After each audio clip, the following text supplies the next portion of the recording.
이제 저녁 8시 30분 퇴근 후 퀴즈 한판. 혼자 하지 마세요. 같이 해요. 매일 저녁 8시 30분 많은 참여 바랍니다. 레켓쇼 오나의 주식. 안녕하세요, 유창호입니다. 안녕하세요, 박상정입니다. 네, 오늘 참 시장의 충격이 대단히 큽니다. 이쯤이면 내려갈 수도 있겠다라는 생각을 했지만 아침에 개장하고 나서 여러분 깜짝 놀라셨죠? 사이드카가 오랜만에 발동이 됐습니다.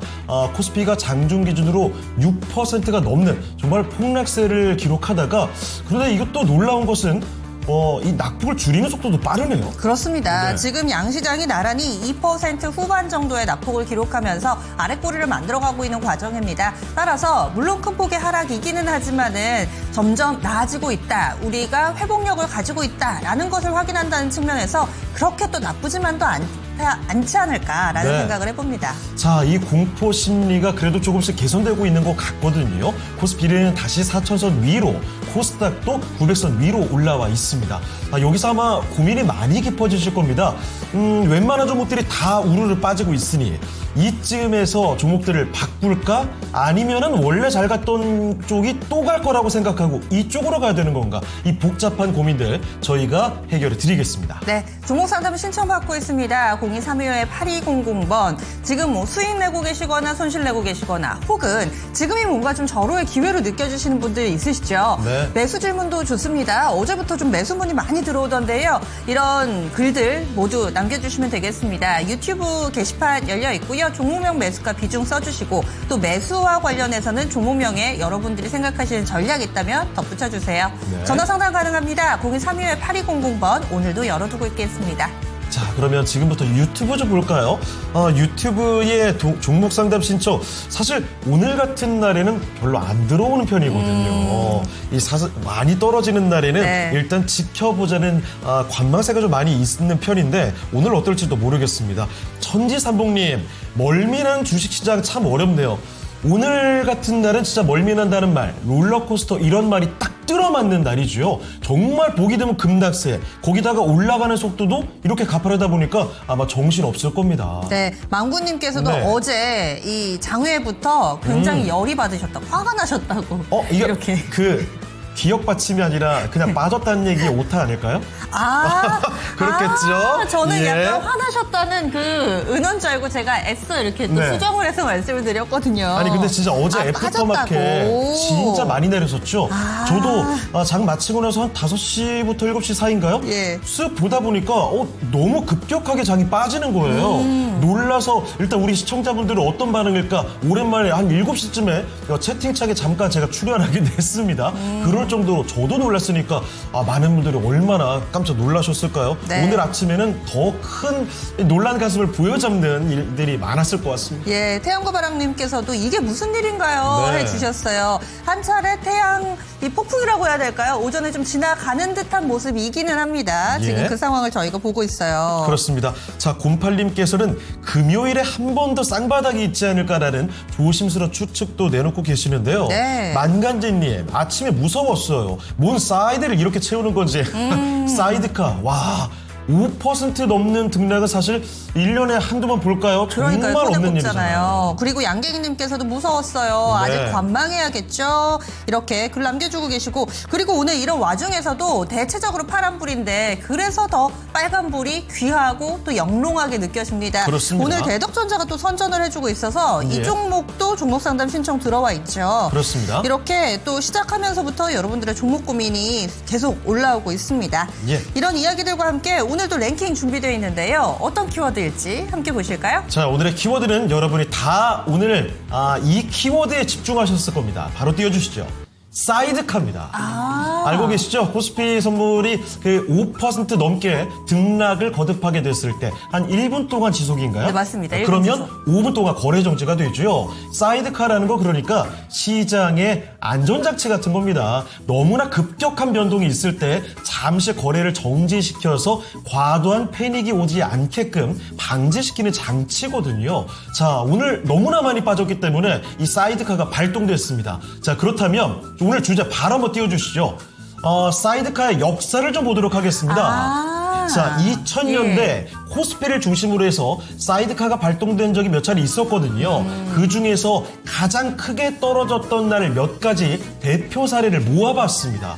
자, 오늘도 사이드카가 발동된 거니까 같이 이렇게 후보로 들어가 있죠. 자, 그러면 지금 역사적이었던 바로 그날 기억하실지 모르겠습니다만 얼마나 많이 떨어졌던 장이 있었는지 한번 돌이켜보고 오늘의 모습이 그렇게 공포를 가질 만한 건지 아니면 네. 이 정도면 그나마 나은 건지 이런 것들 한번 파악해 볼게요. 가장 가깝게는 올해 11월 5일이 있습니다. 네. 그때 우리 증시가 사이드카가 발동을 했는데 왜 발동했는지 혹시 기억하시는 분들 이때는 이거예요. 이런 거 써주셔도 좋을 것 같아요. 그렇습니다. 자, 오늘 날짜가 이렇게 들어가 있죠. 2025년 11월 5일이고요. 네. 그리고 2024년 8월 5일. 아마 24년 8월 5일은 지금 시청자분들께서 바로 떠오르실 것 같아요. 1년 전이니까 기억하실 거예요. 이 정도면은. 그렇죠. 게다가 예. 그 엄청났던 낙폭 충격은 예. 아마 기억이 되실 것 같은데 그 이전은 조금 가물가물하시죠. 네. 2020년 3월이 2개나 있습니다.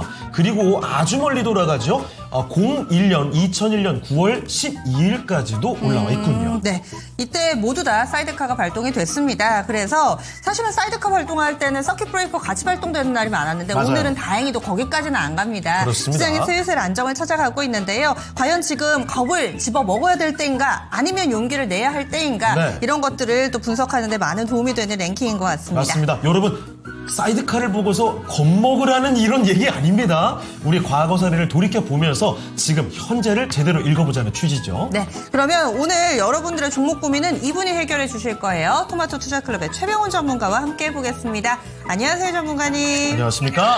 네, 안녕하십니까. 템베거 전문가, 토마토 투자클럽 최병훈 전문가입니다. 네. 자, 최병훈 전문가님 사실 오늘 사이드카가 오랜만에 발동이 돼서 그 사례들을 좀 보고 있거든요. 그런데 이 가장 많이 떨어졌던 사례를 꼽아달라고 하는 건 너무 쉬운 얘기 같아서 전문가께는 그냥 간단하게만요. 오늘 사이드카 공포 이 진짜 부담스럽게 받아들여야 되는 건지 크게 공포로 갈 필요까지는 없는 건지 이 얘기만 간단히 좀 전해주실까요? 네, 오늘 이제 어제 고가 대비 한 6% 정도 빠져서 5% 빠지면 이제 플러스 마이너스 전일 종가 대비해서 사이드카가 발동되는데 일단 이제 선물 거래가 중지되고 있다가 일단 재개됐는데 오늘 3포인트가 빠졌어, 코스피 기준. 253포인트 빠진 것은 사실, 국내 정시 사상, 253포인트 저는 처음 본 것 같아요. 과거에 2008년도에 하루에, 120포인트 빠진 적은 봤는데, 지금 254니까, 그래도 수익률은 지금 주식이 4,000포인트 와서 빠진 거고, 과거에는 2,000포인트 이하니까, 그러면 실질적으로 우리가 2008년도, 7년도, 8년도 그때 7% 빠진 적이 있는 것 같아요. 그러면 지금 오늘 6% 빠졌으니까 가끔 있는 얘기예요. 한 10년에 한두 번 있는 얘기고 그리고 국내 증시는 이제 중요한 것은 저는 이렇게 차트가 있는데 밑에 6% 빠졌다가 지금 마이너스 3%예요. 코스피가. 그러면 다시 또 최근에 급등했으니까 다시 올라가나? 당연히 올라가죠. 왜냐하면 주식이라는 것은 파동이기 때문에 주가는 파동이에요. 파동 올라가다가 폭락을 했습니다. 그러면 사람들은 이걸 기회로 삼는 사람도 있고요. 위기로 삼는 사람도 있습니다. 두 부류가 나눠집니다. 그런데 개인 투자자들은 이것을 기회로 삼는 거고요. 돈을 과거에 많이 사서 수익이 많이 나는 사람은 이제 차익 실현 매물이 강화돼서 계속 팔게 되는 거죠. 그럼 지금 현재 주식 시장에서 누가 팝니까? 외국인이 팔잖아요. 어제 선현물 외국인들이 10조를 팔았습니다. 그러면 자 선물 같은 경우에 선물 같은 거 보시면 9월 만기 이후에 8조를 팔았습니다. 물론 여기에 프로그램 매도가 있고 다 있고 뭐 해지도 있고 하죠. 그런데 결국 어제도 오늘도 2조로 파니까 그러면 외국인들이 그동안 엄청 수익이 많이 난 주식이 있어. 조선방산, 전력부터 이런 거. 반도체는 뭐 그렇게 많이 안 샀으니까. 그러면 이런 주식들이 매도가 나오니까 당연히 매도를 할 때는 누군가 사줘야 매도를 할 거 아니에요. 계속 올려놓고 개인이 컨선들, 개인 컨선이 지금 막 들어왔거든요. 하이닉스부터해서. 그러니까 그때 기회다 하고 판 거예요. 차익 실현입니다. 자, 그러면 주가는 당연히 개인 투자자는 위기로 생각해야 되는 거죠. 위기로 생각하지 않고 이거 기회로 생각하면 집중 투자를 하게 됩니다. 그럼 몰리면 끝이죠. 그래서 위기로 생각하고 지금까지 수익이 많이 나신 분들은 비중 축소를 해야 되고 당연히 반등해서 다시 4,225인데 지난주 제가 금요일날 거인의 시선에서 정확히 말씀드린 4,225, 30 정도의 목표가다. 3천부터 5월 달에 그렇게 4,200 목표가 왔습니다. 만약에 4,700포인트가 간다면 6,300을 보고 가야 되는 거죠. 저는 4,800포인트가 간다면 모든 모든 자산을 다 팔아서 주식을 또 해도 6,000포인트 간다고 보기 때문에 저는 지금은 반등할 때 이제 이게 가격 쇼크라 그러죠. 기술적으로 가격 쇼크가 일어났기 때문에 이제 두려움이 들어갑니다. 그래서 반등할 때는 계속 올라가다 비중을 축소하고 안전자산 쪽으로 좀 가야 되지 않을까 그렇게 보고 저는 물론 아직 끝나지 않았습니다. 저는 만약에 법적으로 이제 상법 개정 3차도 하고 내년에 금투세를 언급하지 않는다면 뭐 가능성이 없다면 그냥 6,300도 봐야 되니까 그러면 삼성전자하고 이런 것은 아직도 기회다 이렇게 보고 있습니다. 네, 위기와 기회는 현재 갖고 있는 종목의 매수 비중과 매수 단가에 달려있지 않을까 이렇게 말씀드리겠습니다. 확실히 저는 사실 간단한 답변을 드리려고 했는데 전문가께서 시장에 하실 말씀이 그만큼 많다는 거죠. 그렇습니다. 네. 자, 그러면 지금부터는요, 하나씩 개별적인 종목들을 챙겨보도록 할게요. 예. 확실히 지금 시작부터 2,100명 넘게 함께 해주고 계시거든요. 네. 종목 진단 신청을 조금 더 해주시면 좋겠습니다. 02-325-8200으로 전화 주시면 되겠고요. 그리고 바로 유튜브에 종목명, 매수, 가격, 비중 남겨주시고요. 신규 매수 문의도 얼마든지 보내주시면 되겠습니다. 네, 첫 번째 종목입니다. 남궁재현님께서 올려주신 한국가스공사로 출발합니다. 예. 사신 가격이 44,000원입니다. 현재 주가가 48,800원. 따라서 10% 가까운 손실 구간 나타나고 있고요. 10% 비중으로 들고 계신다. 그리고 중기, 단기로 보신대요. 중단기 전략이 필요하신 우리 시청자님, 과연 어떤 식의 대응 전략이 좋을지 44,000원이면은 8월, 7월, 8월 한창 뜨거웠던 여름에 이 종목을 좀 접하지 않으셨을까 예상을 해봅니다. 전문가님, 한국가스공사 오랜만에 들여다보니까 그동안 좀 힘이 빠졌네요. 어떻게 하는 게 좋을까요? 한국가스공사를 사야 될 이유가 있을까요? 제가 이렇게 좀 부정적으로 말씀드린다면 한국가스공사랑 한국전력은 사야 될 이유가 없습니다. 물론 나라가 망해도 안 망한다는 거죠. 그렇다고 주식을 사시면 안 되는 거죠. 왜냐하면 물론 올라왔습니다. 바닥 대비해서 보시면 이렇게 평상시 평균적으로 연봉 기준으로 보면 평균 단가가 45,000원이에요. 이맘때 가면 사면 50% 100% 나잖아요. 가디라면 100% 나요. 자, 한국전력도 마찬가지예요. 그럼 초보자들은 이렇게 생각하겠죠. 평균 단가가 10년 동안 평균 한 2만 원 정도 평균 단가 한 요게 되네. 2만 3만 원 정도 됩니다. 그럼 3만이요. 저 2만에서 하면 수익이 보잖아요. 갖고 있으면 뭐 따블어 나니까. 자, 그러면 지금 장에서 여기 사서 삼성전자도 따블어 났고요. 하이닉스는 몇 배나 갔는데요. 개인 투자는 이걸 사야 될 이유 없죠. 근데 물론 실적은 이제 유가도 내려가 있고 정상화됐기 때문에 그러면 당연히 한국전력도 마찬가지고 보시면 이익이 이렇게 발생되잖아요. 흑자 전환되고 23, 그럼 20원도 13조, 16조, 17조 되잖아요. 이익이 늘어나니까. 그런데 매출은 늘어나지 않죠. 2%도 늘어나지 않죠. 3%. 그러면 얘는 한국전력과 한국가스공사는 똑같이 자, 매출이 안 늘어납니다. 즉 그러면 도시를 한 개 만들든지 국가를 만들든지 그래서 엄청나게 산업 성장이 될 때는 끊임없이 가스 공급이 늘어날 거 아니에요. 수요가 늘어나니까 한국전력도 전기도 더 공급해야 돼. 그런데 그런 시대가 아니잖아요. 인구도 안 늘고 새로운 도시를 만들지 않는데 이것을 사가지고 그건 기술적 매매밖에 안 되게 실적 예측해서. 그런데 나는 한국가스공사 사가지고 올려서 그럼 대왕고래 이것 때문에 그런 거죠. 과거에 2차전지 무슨 2차전지 해가 23년부터 내려오니까 끝없이 장기투자해서 2차전지를 몰려가지고 있으면 또 그 사람들이 또 대왕거래에서 갔습니다. 대왕거래 해가지고 잠깐 가면 대왕거래 뭐 되겠습니까? 10년이 걸리는데. 그러면 그것 때문에 테마라는 거죠. 실적도 좀 좋아졌지만 실적도 좋아하고 테마니까 올라가면 이것은 단기 매매입니다. 팔아야 되죠. 당연히. 그러면 지금도 마찬가지 올라갈 왜 지금 AI 혁명 시대에 나는 왜 가스주를 해야 되고 왜 전기 주식을 해야 됩니까? 성장도 못하는 매년 매출이 10%도 성장 못하는 구닥다리 주식을 산업을 결론이 났잖아요. 그죠? 그러면 지금 AI 관련된 주식 우리나라는 이제 반도체가 따라가고 있으니까 아무나 반도체 사도 하이닉스 사, 삼성 사도 수익이 나는데 굳이 이걸 들고 있을 필요가 없다.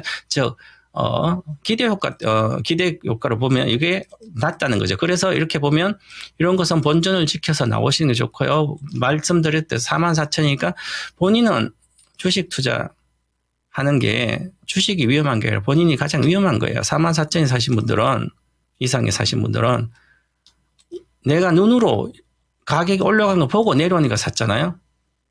내 눈을 믿으면 돈은 깨먹습니다. 개인 투자자 90%는. 밑에 쌀 때 그냥 2, 3만 원 사놓고 1년, 2년 기다리면 100% 날렸다고 생각하고 잘 모르지만 그래서 반등시 매도해야 됩니다. 45,000원 목표가 드리겠습니다. 44,000원 사셨으니까 뭐 큰 손실 아니니까 본전감 파시고 앞으로 이거 사야 될 이유가 모멘텀이 없다. 그래서 매도하시고 지금도 늦지 않았습니다. AI 혁명 주식으로 가시고요. 한국전리도 같은 얘기입니다. 그래서 반등시 44,000원 전량 매도하시고 지금 가격은 크게 비싼 가격이 아니기 때문에 보유했다가 반등시에 본전감 파는 게 좋지 않을까 이렇게 말씀드리겠습니다. 네, 이렇게 해서 한국가스공사 봐드렸거든요. 반등이 좀 나오게 되면 그때는 매도해 보시는 게 좋을 것 같습니다. 네. 오늘 게시판에 또 창호 앵커 헤어스타일과 관련된 얘기들 굉장히 많이 올라오고 있습니다. 예. 지금 뭐 잘 어울린다 뭐 이런 얘기들도 많이 올려주고 계시고요. 네. 슈팅스타님께서는 창호 앵커 올백 하는 게 더 좋다고 하시고 어떤 분은 게다가 어제는 또 이 네. 홍해 스타일을 가져오시더니 오늘은 약간 깻잎머리 왜 스타일. 그러냐면요. 네. 시장처럼 제 머리도 방향성을 잃어가지고 안 만져져가지고 어제 그냥 그래요? 과감하게 급하게 미용실 가서 뽑고 왔습니다. 아. 오늘 첫날에는 그 머리 제대로 못 감는 거 알고 계시죠? 그쵸. 그래서 그냥 물로만 펌하면은 대충 하고 네. 그래서 내리고 온 거예요. 어쩔 수가 없었습니다. 선택지가. 예, 김지영님께서도 아우 창호 앵커 헤어스타일 바뀌셨다고 국고님께서는 아이돌 같아요 이렇게 해주셨는데 그렇습니다. 뜨거운 헤어스타일의 예. 변경 한창 꾸밀 나이잖아요. 그런가요? 그렇죠. 많이 욕심내는 나이입니다. 네, 40춘기 한창 이뻐지고 한창 꾸밀 나이. 아니 네. 그리고 지금 채팅창에 한 가지 특징이 좀 느껴지는 게요. 어떤 거요? 확실히 시장이 예. 참 요동치잖아요. 쭉 뺐다가 쭉 올라왔다가 구리지안님께서도 지금 이런 말씀하시는 게 살짝 올리더니 또 빼네 하면서 이거 어떻게 봐야 되나 헷갈리시는 거예요. 네. 지금도 4,000선 코스피가 다시 또 이탈하고 코스닥이 900선 또 이탈하고 그런데 살짝 또 멈춰 있습니다. 그러면 남은 시간 동안에 어떻게 변할까? 시장이 궁금한 거지 종목들은 약간 지금 뒷전이 돼버린 거죠. 그렇습니다. 예. 그래서 예원신당님도 오늘은 사실 시장 봐주시는 게 더 좋지 않을까요? 뭐 이렇게 살짝 글도 남겨주셨고 네. 그런데 또 호갈버핏이 우리에겐 있잖아요. 그렇습니다. 호걸버핏님, 네. 우리 토마토 TV의 장기 투자의 전설 호걸버핏님, 호걸님께서 글을 남겨주셨는데 든든합니다. 뭐죠? 어려운 시장이지만 어차피 시장은 우상향입니다. 야, 이 증명하신 분이니까 네. 이 얘기에 뭔가 힘이 좀 실리네요. 예, 그렇습니다. 네. 그러면은 오늘 시장에서 종목들도 좀 춤을 추고 있는데요. 다음 종목 알아볼게요. 예. 이분 필명 이 굉장히 오늘 확 와닿는 필명인데요. 진동입니다. 예, 진동님께서 사실 이 종목이 그동안 걱정 참 많았던 종목 중에 하나지 않겠습니까? 그렇습니다. 롯데케미칼 좀 보겠습니다. 화학은 사실 지금까지도 업종에 대한 그 불확실성이 그쵸. 너무나 많기 때문에 업황에 대한 그래서 참 롯데케미칼 주가도 여전히 바닥입니다. 이거 조금 이렇게 짧게 보면 올라와 있는 것처럼 보이시죠? 넓게 보면 그냥 바닥에서 찔끔찔끔 움직이고 있는 거거든요. 깝깝하거든요. 예. 장기 차트 보면은 그렇습니다. 바닥에 좀 올라오는 듯 하지만은 또 살짝 조정받을 때 같이 조정을 받고 있습니다. 네. 현재는 7만 원권 이탈한 69,300원권 기록하고 있죠. 아이고, 이분 매수 가격이요? 15만 8,600원입니다. 15%. 네. 아, 사실 15만 원대 매수 가격이 뭐 아주 엄청 오래된 건 아니고요. 한 2년 정도 좀 되신 것 같은데 그동안 뭐 계속 내려왔기 때문에 지금 어떤 얘기가 나오냐면 살려주세요라는 이야기가 나옵니다. 아, 롯데케미칼에서 희망을 좀 네. 읽어볼 수 있을까요? 알아보겠습니다. 전문가님, 롯데케미칼입니다. 매수 단가까지 너무나 거리감이 멀게만 느껴집니다. 어떻게 해야 될까요? 이제 참, 이게, 화학주를 갖고 있는 분들이 대다수 그렇습니다. 과거에 사서 2, 3년 전에 사신 분들은, 2, 3년 전에 뭐 사신 분들, 만약에 예를 들어서 조선주를 한 10년 전에 2008년도 사서 물렸으면, 아직 10년이 안 됐으니까 7년에 회복했습니다, 거의. 그러면, 화학주를 물려서 몇 년을 갖고 있으면 회복할까? 이런 고민을 해보겠습니다. 그러면, 15만이니까 지금 5만원 저가니까 3배가 가야 되잖아요. 그럼 단순 가격으로 이제 업황이 개선된다고 생각하면 따블은 갑니다, 기본. 한 10만원대는 간다는 거죠. 기본적으로. 그래서 보시면 박스권 여기 있으니까 언제든지 10만원 내외는 충분히 갈 수 있습니다. 그럼 3배가 가야 되면 확실하게 턴어라운드 된다는 시그널이 나와야 됩니다. 그럼 많이 빠져서 지금 나면 거기에서는 일단 62평선이니까 큰 손들이 사야 가는 거죠. 그러면 지금 오늘 뭐 LG화학 뭐 양극재도 그렇지만 자 LG화학을 보시면 LG화학은 덜 빠졌어요. 저 아침에는. 근데 나중에 결국 빠져. 여기서 보시면 LG화학이 여기 바닥에서 이제 올해 5월달에 18만 원이었잖아요. 그러면 36만 원 따버리잖아요. 150% 정도 올랐어요. 근데 3배는 못 가잖아요. 그래서 가다가 올랐다 이제 조정 들어갔는데 그래도 화학주는 일반적으로 경기 민감주이면서 경기 필수제입니다. 자, 그래서 과거에는 늘 경기가 좋아진다면 내려왔다 올라가고 그랬습니다. 보시면 항상 똑같아요. 내려왔다 올라갔다. 그리고 순수화학이죠. 롯데케미칼이. 그럼 롯데가 순수화학이 많이 내려오면 또 올라가면 근데 이제는 그 경기 민감주, 경기 필수제 중에서 많이 내려오면 또 경기가 좋아지면 올라가는데 지금은 경기가 구조적으로 저성장 고착화가 되면서 AI 혁명 시대가 오면서 AI 관련된 혁명 기업들만 성장하는 그런 시대가 온 거예요. 그러면 과거의 이 패턴이 맞지 않는 겁니다. 그래서 내려가면 올라간다고 생각하고 또 가린다고 생각하고 고점 돌파지 근처까지 간다고 주식을 사면 안 되는 거죠. 이게 바로 23년부터 시대 흐름입니다. 근데 나는 시대 흐름을 무시하고 화학주를 많이 내려 샀어요. 기계주를 많이 내려 샀어요. 물론 뭐 전력주, 그러니까 기계주도 올라간 거 많죠, 그죠? 그런데 화학주는 그만큼 소비가 줄어들었잖아요. 고령화 시대에 피해주가 화학주도 피해줍니다. 화학은 별별 거 다 있지만 의류도 있고 많잖아요. 소비가 내려가니까 의류 관련된 건 다 화학이잖아요. 그럼 그걸 소비가 들어가면 화학주도 피해가 되니 지금 구조조정을 그렇게 해도 중국도 구조조정을 한다고 그렇게 해도 잘 안 하는 거예요. 기업들이 내가 생존하기 위해서 공급을 줄여야 되는데 박리담 많이 찍어서 빨리 팔아야 되니까 넘쳐나는 거죠. 화학 재료들이. 그럼 에틸렌도 넘쳐나고 그러니까 계속 우리나라 같은 경우는 이미 가격 메리트 이런 상태에서 글로벌적으로 저성장이 같이 들어가니까 무역 분쟁도 있고 하니까 가야 될 건덕지가 없는 거죠. 그래서 제가 늘 그렇게 잘 모르실 때 초보자들은 항상 그렇게 말씀드리잖아요. 수영을 못하면 행락철에 물놀이 가고 싶어요. 남들 따라서 가지 말아라.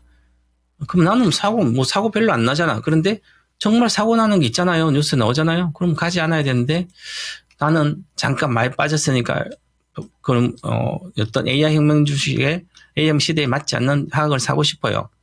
가격 메리트로. 초보자는 하면 안 된다는 얘기죠. 내려오잖아요. 방법이 없어요, 지금은. 그러면 이렇게 보세요, 화학을. 지난번에 5월 달에 우리나라 시장은 폭발하기 시작했는데 5월 달이잖아요, 여기에. 왜 5만 원대 손절하지 않고 수혜주 가지 않았습니까? 정권주가도 100% 갔고요. 삼성전자가도 거의 100% 왔는데 삼성 하이닉스가 20만인데 3배 왔잖아요. 그럼 아무것도 몰라요. 뭐 세계 1등, 우리나라 1등 AI 반도체 1등은 하이닉스 하면 되잖아, 손절해서. 회복했잖아요. 그래서 손절해서 물 타고 본전 생각하지 마시고 앞으로도 마찬가지입니다. 지금 장이 폭락했잖아요. 그럼 관련 AI 혁명 수혜주를 손절해서 가는 게 가장 빠르고 그거 못하시면 기다리시다가 한 10만 원 정도 이제 9만 5천 원 정도 9만 7천 가면 그때 다시 전문가에다 물어보고 손절할지 여부를 결정하시면 되지 않을까. 지금은 몇 년 갖고 있었으니까 손절하는 건 너무 그렇잖아요. 그래서 일단 보유하시다가 다른 거 종목 3배 날 주식 있으면 손절하고 가시고 그게 아니라면 보유해서 한 9만 5천 원 목표가 되면 그때는 앞으로 1년 내에 가면 그때 매도 의견 드리겠습니다. 네, 이렇게 롯데케미칼 불확실성에 휩싸여 있는 화학 업종 하나 살펴드렸습니다. 네, 한국가스공사도 그렇고 롯데케미칼도 네. 그렇고 지금 최병훈 전문가님 계속 이 종목 왜 사셨어요? 굳이 이걸이라는 뉘앙스로 계속 설명을 해주고 계시는데 종목 고르는 게 이렇게 중요합니다. 저희 그러면 잠시 또 랭킹 보고 오도록 하겠습니다. 네. 오늘의 랭킹 장중에 사이드카가 오늘 발동이 됐었죠. 그래서 과거의 사례들을 좀 짚어보는 시간으로 마련을 해봤습니다. 네, 자 그러면 지금 나와 있는 그 날짜 중에 그나마 좀 덜 떨어진 날 5위를 알아보겠습니다. 5위 공개하겠습니다.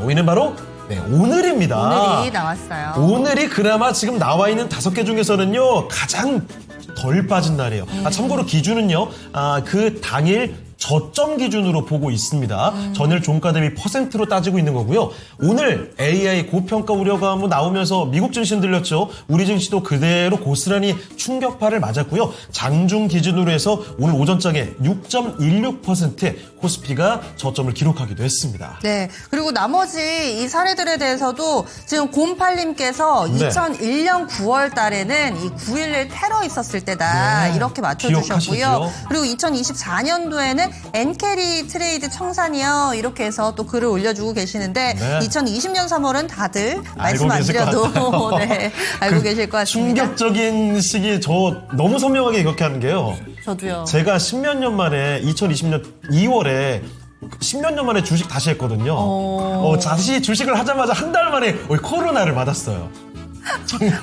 해박일 수밖에 없는 이런 상황이에요. 정말 예. 그 충격으로 설명할 수 없는 그렇죠. 뒤에 식은땀도 안 흐르더라고요. 네. 충격과 공포를 넘어선 뭐라고 해야 될까요? 해탈도 아니고 그렇죠. 참 그렇습니다. 예, 참. 그런 경험을 했던 많은 이들에게 충격을 안겨줬던 그런 여러 가지 사례들이 있는데 일단은 5위 현재 이 6%가 과거의 사례와 비교했을 땐 그나마 좀 덜한 거다 이건데요. 그렇습니다. 그렇다면 현재 시장 낙폭이 정말 많이 줄었습니다. 어떤 그러네요. 변화가 펼쳐지고 있는지 살펴보고 오겠습니다. 정수질 캐스터입니다.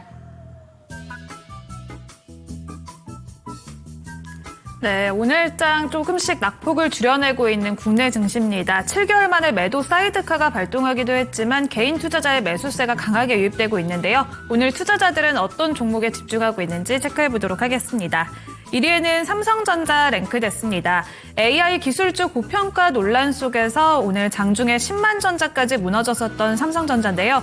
개인의 저가 매수세가 유입되면서 현재는 3.81% 낙폭으로 축소됐고요. 10만 1,000원 선 안팎에서 등락 거듭하고 있습니다.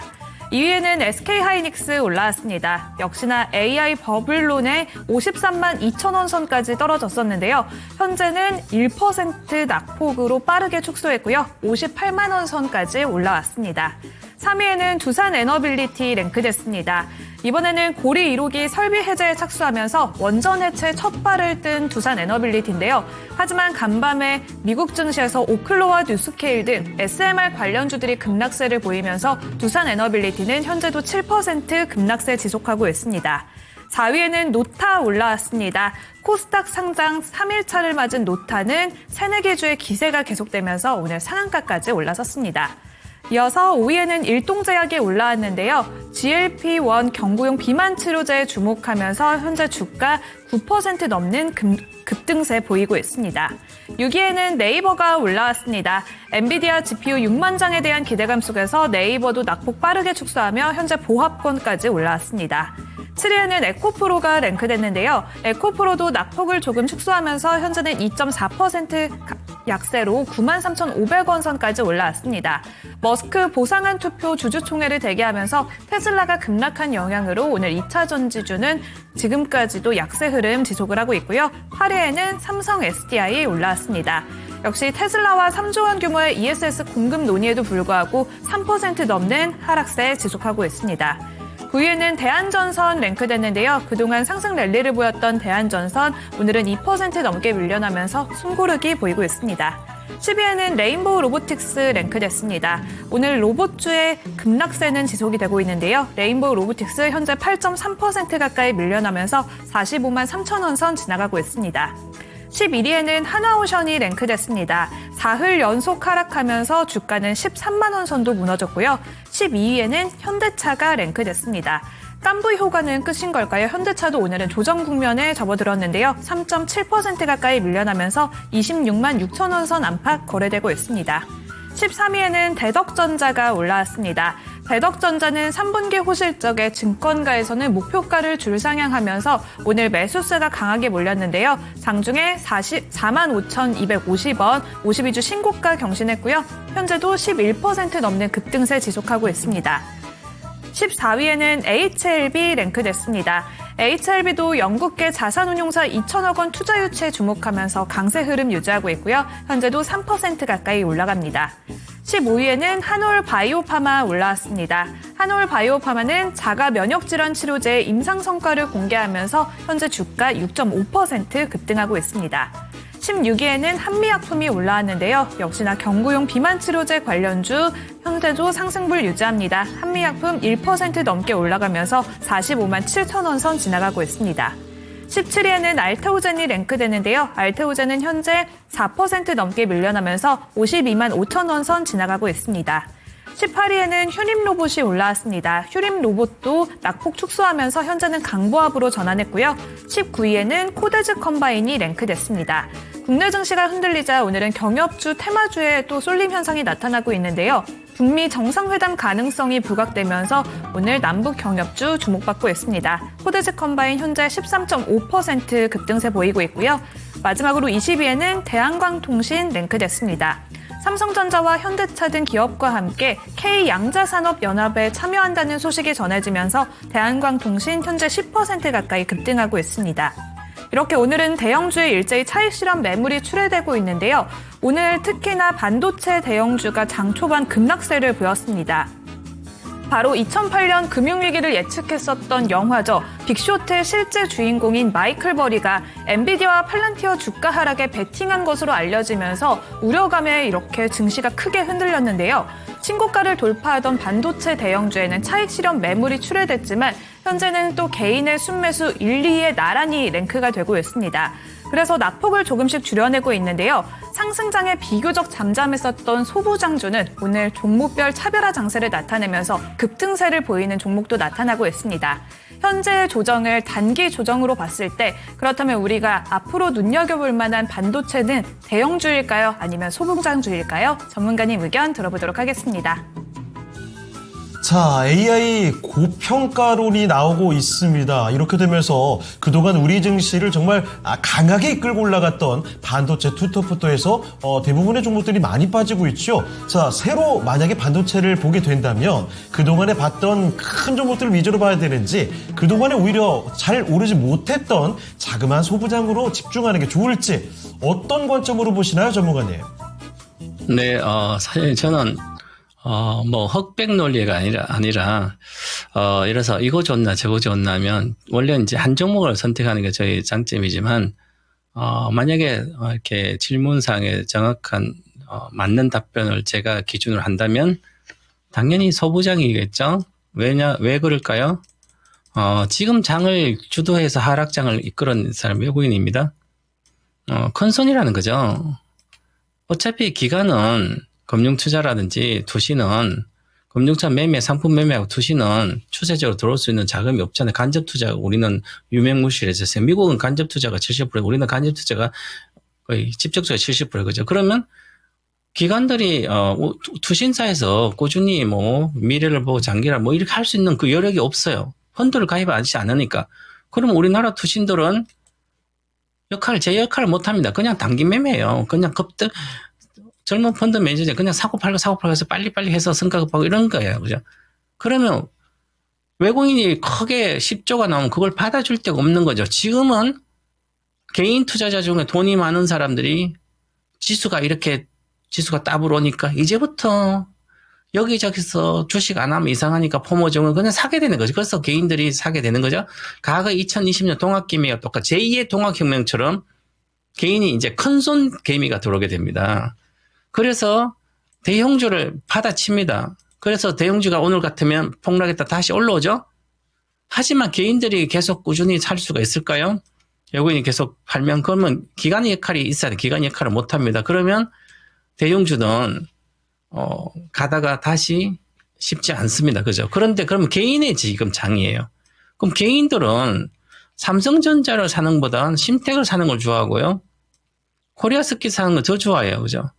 그럼 반도체 중에서도 실적이 좋고 내년에 실적에 우려가 없는 거의 약한 소부장을 사겠죠. 그래서 개인 투자자의 장이기 때문에 현재는 외국인들이 지금까지 앞으로도 더 추세적으로 나온다 하더라도 과거와 똑같습니다. 과거에 우리가 그렇게 생각하는 이번 장을 보면서 저는 뭐 100% 이렇게 확신하고 있지만 자, 삼성전자가 외국인들 지분이 지금 현재 52%예요. 제가 53%를 돌파해야만 과거에 57.5%가 최고였으면 20년 그때 20년도 그 전에 19년부터 외국인들은 57%, 50.5에서 삼성전자 계속 팔아서 49% 올 때까지 개인이 추세적으로 사버렸습니다. 그래서 개인이 다 받아갔습니다. 이때 당시에 여기서 19년도부터 팔기 시작했는데 개인이 다 받아가서 동학혁명에 해서 그 혁명에 저는 실패한다 그랬는데도 계속 그러니까 못 갔잖아요. 그 다음에 49%에서 외국인들이 3% 정도 3.5% 샀는데 4% 초과 못해서 뭐지? 그러면 9% 중에 보시면 이게 단기성 자금은 3% 정도 되니까 상고 20죠. 그러면 이게 정확히 나옵니다. 52.5% 가서 빠지죠. 그러면 단기성 자금은 차익 실현하는 겁니다. 외국인도 삼성전자를. 그러면 장기성 자금이 들어와야 되는데 개인이 들어오잖아요. 하이닉스도 마찬가지고요.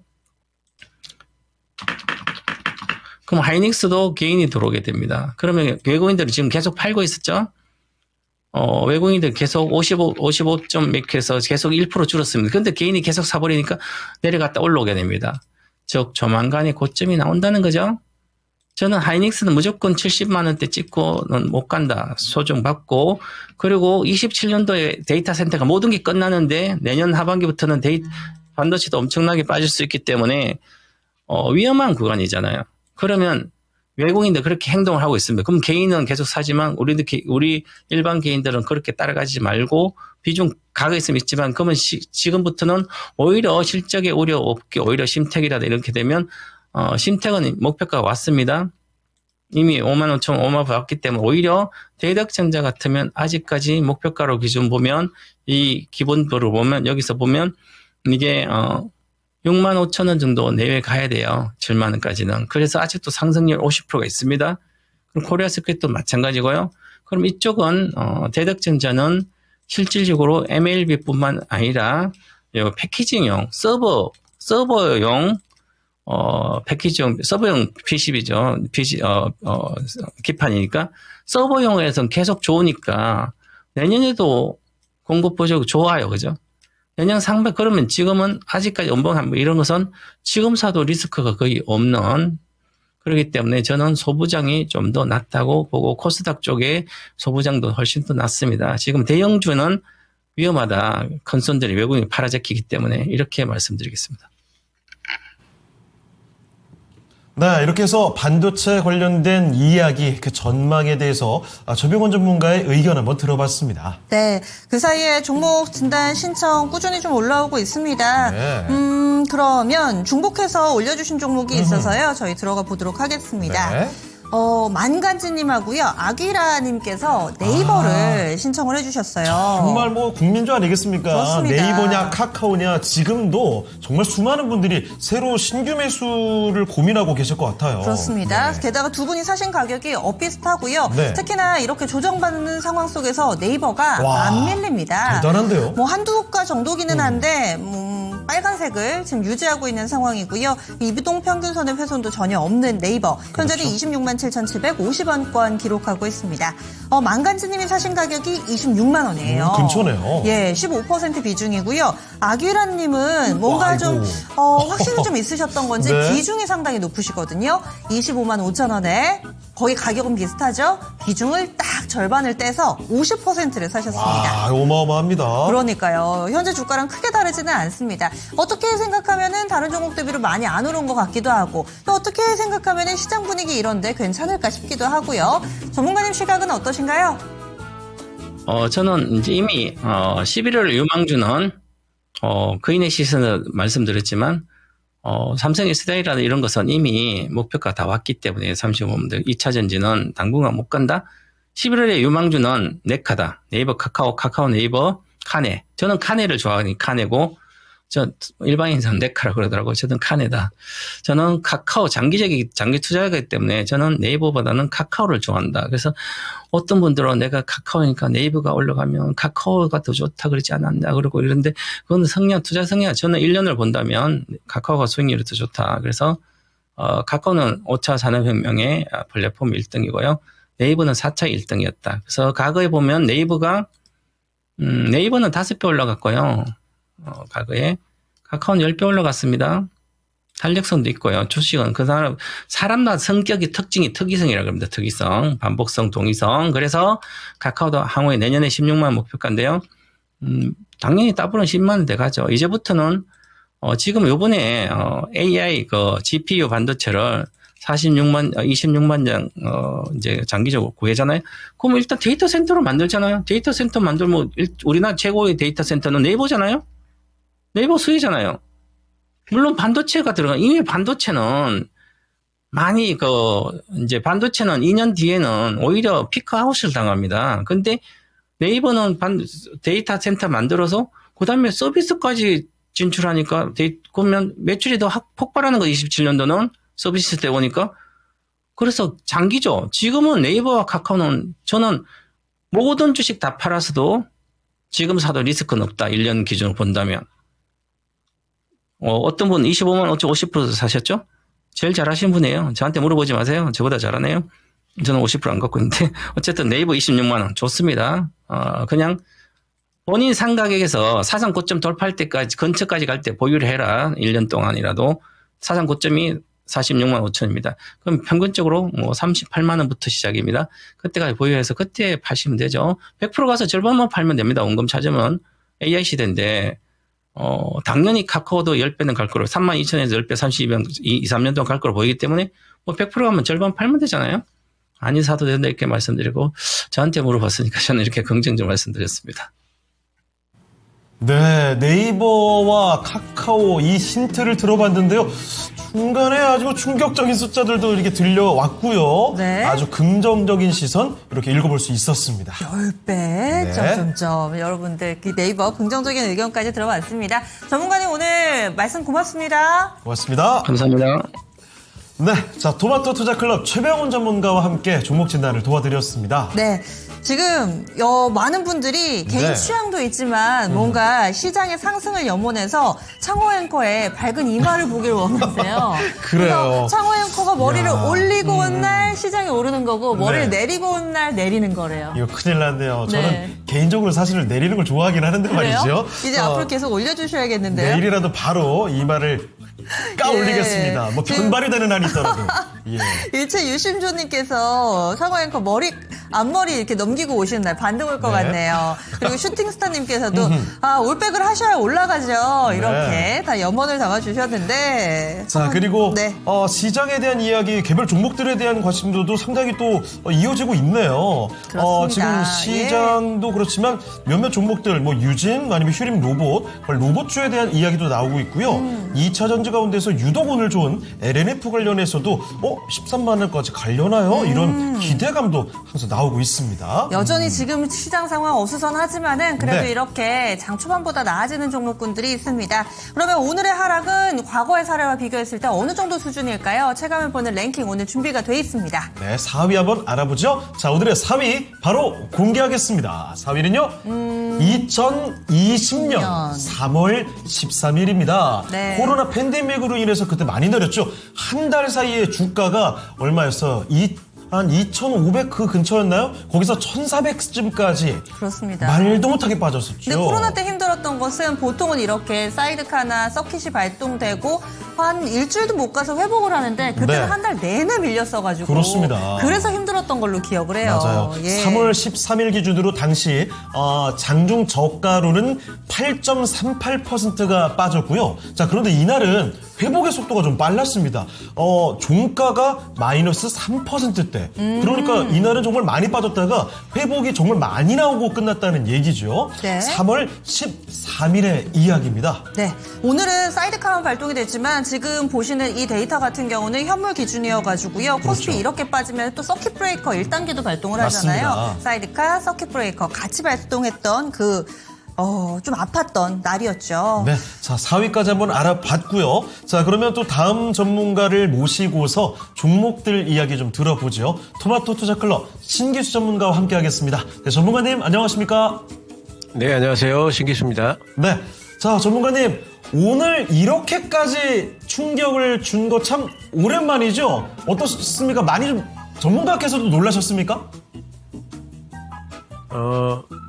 그러니까 뭐 낙폭이 예상보다 더 많긴 했지만 그렇다고 해서 뭐 이게 예견 못한 너무 갑작스러운 하락이다 뭐 이런 정도는 아니죠. 요 근래에 꾸준히 방송에서도 말씀드렸습니다만 이격 조정이 한번 들어와야 된다 말씀은 계속 드렸었고요. 지금의 뭐 이격 조정은 들어올 만한 자리에서 들어왔고 또 들어와야만 또 힘을 모을 수 있고 그리고 앞으로 우리 코스피의 실적 전망은 계속 증가될 거라는 부분에서 건강하다 생각을 하고 있습니다. 알겠습니다. 정말 이 길지 않은 간다 심플한 한마디 속에 갑자기 위안이 확 되네요. 네, 네. 하락이라고 얘기를 안 해주시고 네. 건강한 조정, 이격 조정의 맞아요. 과정이라고 얘기를 와. 해주셨으니까 역시나 신기수 전문가 우리 증시 좀 꿋꿋하게 갈 수 있는 그 길목에서 맞는 성장통 정도로 봐주시는 것 같습니다. 좋습니다. 자, 예. 그러면 이렇게 좀 훈훈한 마음을 안고 하나씩 종목들을 좀 들여다보도록 하겠습니다. 호걸님께서 신기수 전문가님 반겨주시네요. 자, 그리고 고고식님 에구 랭킹쇼도 보고 싶은데 이건 뭐 지수와 종목 변동성이 덜덜덜이다 하면서 참 오늘 힘든 그 기분을 바로 표출해주고 계시는 것 같습니다. 네, 그 사이에 종목 상담 계속 올라오고 있습니다. 신기수 전문가가 첫 번째로 봐주실 종목 네. 패밀리 우님께서 올려주신 셀트리온 한번 살펴볼게요. 셀트리온 얘기 참 요새 많죠. 돌트리온이라고. 예. 근데 사실 오늘 제약바이오가 미증시에서도 그렇고 우리 증시에서도 상대적으로 뭐 대안이 될까 싶었는데 뭐 잘 가는 종목 있습니다. 뭐 바이오팜이라든지 잘 가는데 셀트리온은 역시나 그 별명에 걸맞게 돌트리온스러운 모습을 오늘도 보여주고 있습니다. 네. 안 움직여요. 그렇습니다. 사실 시장 대비 정말. 오늘 네. 안 빠진다고 하지만 안 빠지는 게 마냥 좋지가 않은 게 오를 때도 안 올랐으니까요. 그렇습니다. 시청자님 사신 가격이요. 게다가 33만 원에 비중이 더 그렇습니다. 비중이 80%예요. 그러면 이거 최초 매수 가격은 훨씬 높았다는 얘기 아닙니까? 그래서 사연이 있습니다. 네. 아마 시청자님이 어지간한 전문가님보다 이 셀트리온에 대해서는 정말 많은 내용을 알고 계시지 않을까 싶은데 10년의 이 세월이 쌓였어요. 10년이요. 네, 10년을 아이고. 들고 계셨답니다. 이 좋은 장에서 반도체를 못 올라타서 배가 아픈데 앞으로 셀트리온 차례도 올까요? 어떻게 할까요? 질문을 남겨주셨습니다. 예, 셀트리온은 사고 싶어도 반도체를 사고 싶어도 셀트리온 비중이 워낙에 높기 때문에 그렇죠. 보고만 계셨던 거예요. 10년의 세월 때문에 예. 뭐 어떻게 행동이 나서지질 않나 봅니다. 그렇습니다.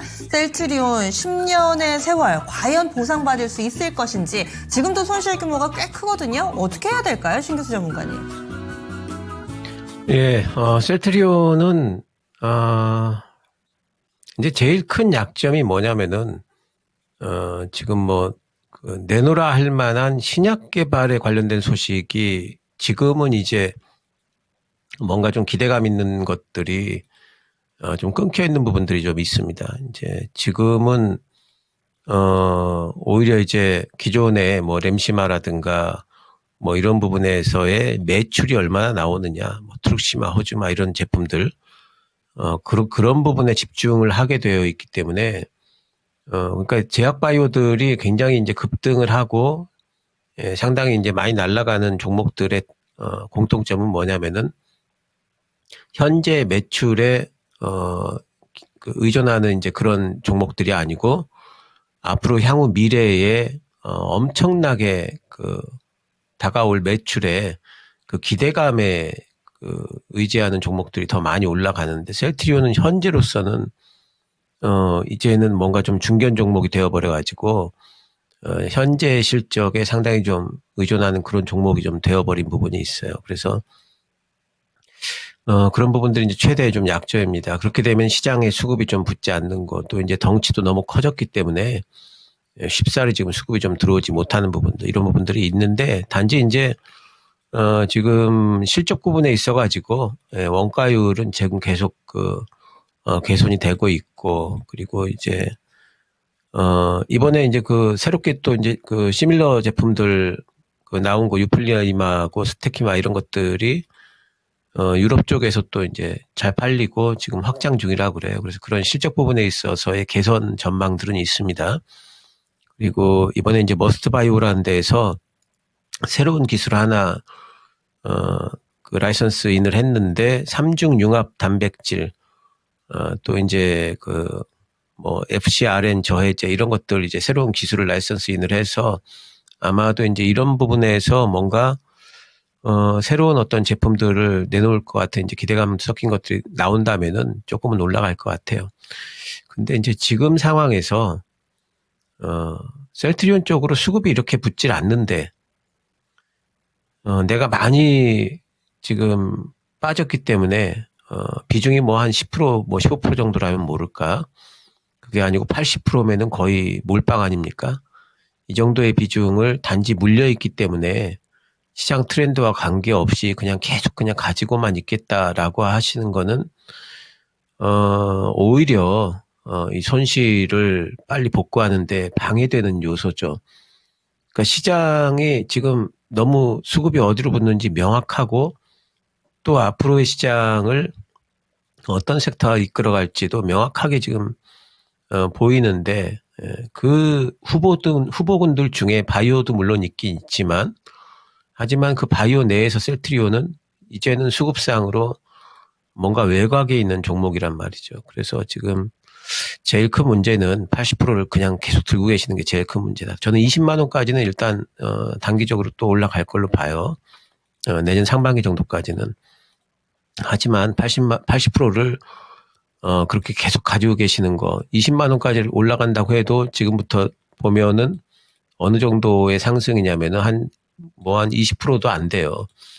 그러니까 80%를 그냥 가지고 계속 가시면서 셀트리온으로 뭔가 손실을 줄이려고 하시는 전략보다는 제 생각에는 비중은 일단 좀 줄여놓고 그리고 보유하시는 게 좋고요. 그리고 나머지는 현금화를 해가지고 오히려 지금 뭐 이제 반도체라든가 또 2차 전지도 또 갈 겁니다. 이제 또 이제 바이오도 다른 종목들 좀 이제 코스닥 상위권에 있는 시총 상위권에 있는 코스닥 종목들로 해가지고 하신다면 훨씬 빠르게 손실 복구가 될 것 같아요.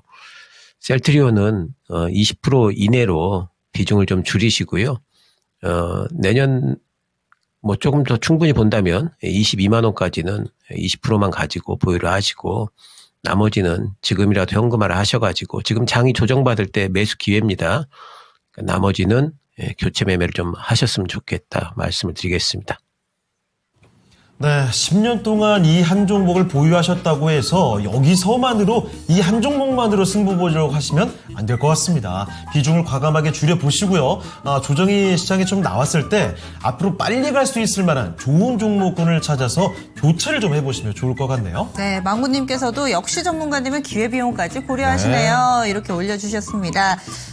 그리고, 땅콩님께서도 네. 신기수 전문가님 종목 분석 잘 듣고 있습니다. 글 남겨주고 계시는데, 그 밖에도 여러 개별 종목에 대한 의견들, 지금 LG CNS가 오늘 많이 흔들리잖아요. 네. 그래서 이런 내용들, 지금 어떤 쪽에서 LG CNS가 지분 판다 이 얘기를 제가 개장 전에 그래요?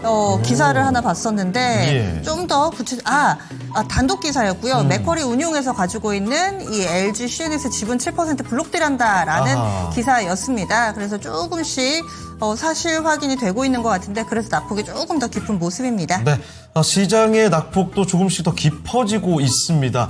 삼성전자, SK하이닉스 둘 다 더 네. 많이 내려오고 있는 상황인데 자, 앞으로 남은 시간 동안 또 어떻게 해야 될지 알아봐야 될 것 같습니다. 정신 단단히 부여잡고요. 또 다음 종목으로 가보죠. 이번에 살펴볼 종목도 셀트리온 그 이상이죠. 정말 어마어마한 관심이 쏠리고 있는 종목입니다. 두산에너빌리티입니다. 뒷번호 7614번님께서 전화로 문의를 주셨거든요. 두산에너빌리티 올 한해 조정다운 조정도 없었죠. 그냥 쭉쭉 올라갔다가 최근 들어서 고점 찍고 급격하게 좀 내려가는 모습이 확인이 되고 있습니다. 자, 두산에너빌리티 현재는 8%가 내려오고 있거든요. 이 10만 원 거의 문턱에서 갑자기 좀 내려오다 보니까 많은 분들이 기운이 좀 빠지셨을 것 같습니다. 이 8만 원이 오늘 간당간당한 모습인데요. 장중에는 8만 원이 살짝 이탈되기도 했습니다. 자, 그러면 이게 매수의 기회가 되는 건지 아니면 조금 더 내려가는 걸 감안을 해야 될지 알아봅니다. 전문가님, 두산에너빌리티입니다. 신규 매수 지금일까요? 아니면 조금 더 기다릴까요?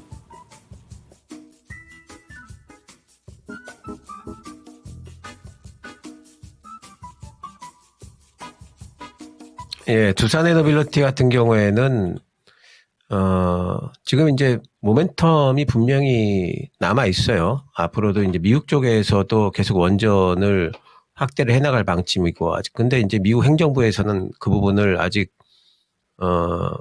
뭔가 시작을 안 한 느낌이고, 그게 내년도쯤에는 시작을 될 것 같고, 또 내년도에는 또 이제 미국에 지금 데이터 센터 짓는 기업들이 워낙 그 전력 부분에서 전력 구하기가 힘드니까 아예 그냥 데이터 센터 옆에다가 가스터빈을 지어가지고 발전소를 만들어버리자 하는 계획도 갖고 있죠. 그래서 그런 부분들에 대한 어떤 계약 그 기대도 있습니다. 그래서 모멘텀은 살아있는 종목이에요.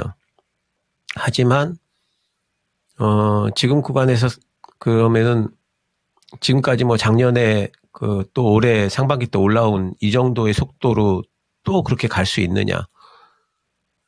그 정도까지는 이제는 기대하기가 좀 힘들죠. 예, 올해 4월 달에 이제 3만 원 아래에 있었는데 그 종목이 지금 거의 한 10만 원대까지 한번 찍었습니다. 3배 이상 올라왔어요. 사이즈도 이제 적지 않고 이런 종목들이 다시 또 여기서 더블을 가고 이런 것들은 기대할 수가 없고요. 지금부터는 이제 뭔가 좀 그 박스권 매매, 단기 매매를 해야 됩니다. 모멘텀은 있기 때문에 꺾이지는 않지만 많이 올라왔기 때문에 또 상승하는 부분이 탄력이 좀 떨어질 수밖에 없습니다. 그래서 들어가시려면은 들어가도 된다 생각해요. 지금 들어가도 되고 지금 들어가고 만약에 더 빠지면은 7만 원대에서 한번 또 들어가고 이렇게 2번 정도 나눠서 들어가겠다 생각하시면 충분하고요. 단지 이제 10만 원을 넘기 위한 이 과정이 제 생각에는 한참 동안 옆으로 좀 진행이 돼야 되기 때문에 목표가를 한 9만 5천 원 정도로 해서 박스권 상단 정도. 지금부터 이제 박스권 매매를 생각하시고 들어가시면은 가능하다. 이렇게 짧게 생각하시는 것 정도. 생각하면은 가능하다. 말씀드리겠습니다. 네, 조금씩 신규 매수는 가능할 것 같습니다. 그런데 여기서 단기간에 폭발적인 상승까지 노려볼 수는 없을 것 같으니까요. 이 정도 같이 감안해 주시죠. 네. 두산에너빌리티 알아봤습니다. 네. 그리고 지금 시장과 관련해서 다시금 좀 조정 양상, 유가증권 시장이 3.5%까지 밀리면서 예. 3,975포인트, 거기에다가 코스닥도 3%대 낙폭을 기록하면서 오늘 끝날 때까지 좀 마음을 네. 놓을 수 없을 것 같아요. 지금 삼성전자가 딱 10만 원이에요. 그렇습니다. 예. 이거 정말 아주 지수도 그렇고 삼성전자도 그렇고 아주 의미 있는 가격대에서 이 어떻게 버틸까 말까를 하고 있습니다. 코스피가 4,000선 회복이 될지, 코스닥 900선 회복이 될지, 삼성전자가 10만 전자를 지켜줄지 아슬아슬한 흐름을 마지막까지 긴장감을 갖고 지켜봐야 될 것 같습니다. 예. 그리고 또 종목이 계속 올라오고 있습니다. 바이오니아, 포스코 홀딩스도 신청을 네. 해주셨고, 외국인들 매도가 줄지 않네요. 이렇게 계속 좀 상황을 전해주고 계시는데. 현재 코스피에서만 2조 3천억 원이 넘게 매도를 하고 있는데요. 네. 어제도 2조 원을 넘게 팔았는데 오늘까지 어제보다 좀 더 팔고 있습니다. 그렇습니다. 시간 기준으로 봤을 때는 지금 외국인들의 물량이 어제 2조 2천 팔았거든요. 지금 예. 2조 3천 넘어가고 있습니다. 엄청난 물량을 파네요. 올해 들어서 최대 물량이 지금 계속해서 경신이 좀 되고 있는 상황이어가지고요. 예. 거기다가 원달러 환율도 1,447원까지 아이고. 와 있습니다. 쉽지 않은 상황입니다. 자, 그러면 개별적인 종목들 조금 더 챙겨보도록 하죠. 네. 계속해서 신기수 전문가와 함께 좀 굵직한 종목들 위주로 보고 있습니다. 이번에는 김별님의 종목인데요. LG화학입니다. 매수 가격은 44만 2천 원이고요. 와, 이번에도 비중이 60% 이렇게 갖고 계시네요. 오늘은 그런 분들이 좀 많이 연락을 주신 것 같아요. 맞습니다. 예. 아마도 이렇게 많은 비중을 갖고 위에서 매수하셨던 분들이 이제 슬슬 이제 올라와서 기대를 갖고 있다가 다시 내려가다 보니까 갑작스럽게 또 겁이 덜컥 나신 거겠죠. 맞습니다. 자, 그러면 LG화 현재는 38만 원 부근이거든요. 추가 매수를 해서 비중이 좀 늘었어요. 매도할 수 있는 기회는 언제쯤 올까요? 2년 넘게 보유 중입니다. 부탁드립니다. 자, 얼마 전까지만 해도 18만 원 바닥 찍고 42만 원까지 쭉 올라왔거든요. 그런데 거기서 또 좀 밀립니다. 현재는 고점 대비 10% 내려와 있는데 과연 LG화 여기서 바로 또 올라갈 수 있는지 아니면 당분간은 좀 지루한 조정이 있을지 이 얘기 좀 알아보겠습니다. 전문가님, LG화학입니다. 예, LG화학은 이번에 이제 그 3분기 실적 부분에서 상당히 좀 괄목할 만한 어떤 특징이 있는데, 화학 부분이, 뭔가 좀, 이번에 흑자 전환을 했습니다. 그래서 이 부분이 저는 굉장히 좀 큰 거라고 봅니다. 제가 이 화학 종목들 볼 때 조금 안 좋게 보는 이유가, 앞으로도 한 몇 년간은 좀, 특히 이제 석유화학 쪽에 실적이 안 나지 않을까, 공급 과잉으로 이런 부분들을 계속 걱정을 하고 있었는데, 근데 LG화학이 그 부분을 이번에 극복을 한 부분이 상당히 좀 특징적으로 보이고요. 그래서 그 부분이 극복이 됐다는 것이 굉장히 큰 장점, 그리고 이게 2분기 이상 흑자가 이어진다면은 이거는 이제 바닥은 찍었다라고 보이기 때문에 이런 부분이 이제 장점으로 작동을 할 것 같고요. 두 번째는 이제 LG엔솔이죠. LG엔솔의 실적은 이제는 분명히 바닥 찍고 반등 국면에 있습니다. 그래서 이 두 가지가 작동을 함으로써 LG화학이 지금 반등이 나왔고, 앞으로도 추가 상승은 뭐 가능하다고 보고 있습니다. 단지 이제 늘 비중이 문제죠. 60%나 지금 가지고 계시기 때문에 오래 들고 있을 수는 없을 것 같고요. 일단 본전가 오게 되면은 비중을 20% 이내로 줄이시고요.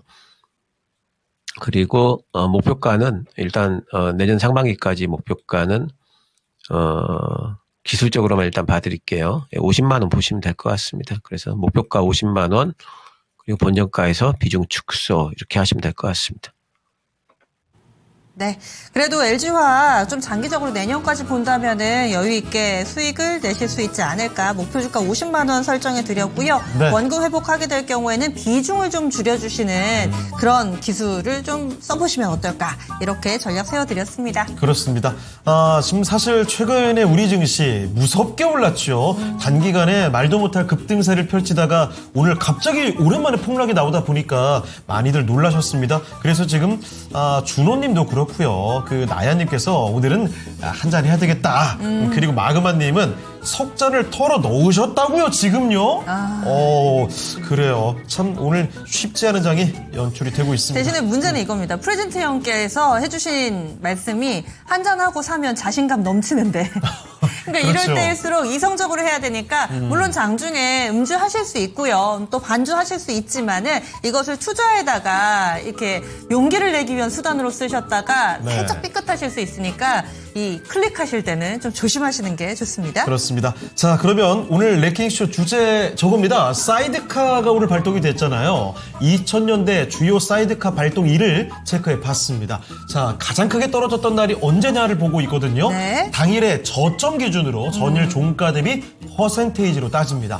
자, 그러면 3위 알아보겠습니다. 3위 공개하겠습니다. 3위는요. 그렇죠. 코로나의 가장 큰 낙폭을 보였던 2020년 3월 19일입니다. 저 때도 코로나 때. 그러니까 코로나 그렇습니다. 때가 뭐 일주일 상간으로 뚝뚝 떨어졌다는 거예요.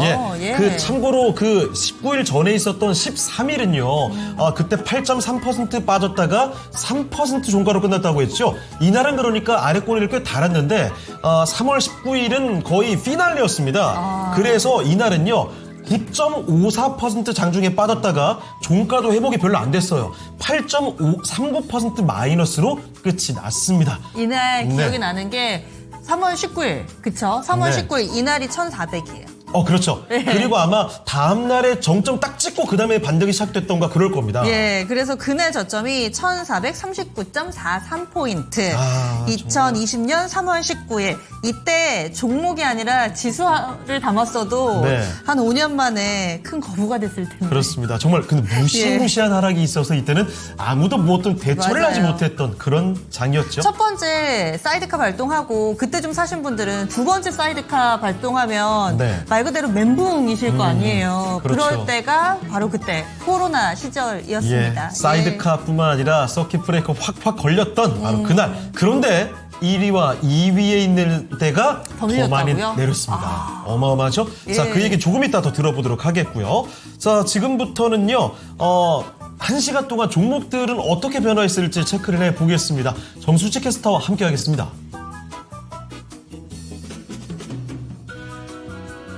네, 1시간 동안 달라진 시장의 관심 짚어보겠습니다. 3위에 DIC가 올라왔는데요. DIC 오늘장 급등하고 있습니다. 장중에 7,930원 최고가까지 경신했습니다. 8위에는 심택이 올라왔는데요. 오늘 심택 등 PCB 관련주들도 강세 흐름 보이고 있습니다. 심택도 오늘 장중에 66,600원 52주 신고가 경신했고요. 현재도 4.65% 강세 보이며 65,200원 선 지나가고 있습니다. 13위에는 강원에너지가 새롭게 올라왔습니다. 히토류 연구자석 공장을 국내에 건설하겠다고 전일 밝혔던 강원에너지인데요. 오늘도 강보합세 나타내고 있습니다. 15위에는 스톤 브릿지 벤처스가 올라왔는데요. 본격적인 엑시트 빅사이클에 진입했다는 전망에 힘입으면서 5,820원 52주 최고가 경신했습니다. 현재도 14% 급등세 보이며 5,400원 선 안팎에서 거래됩니다.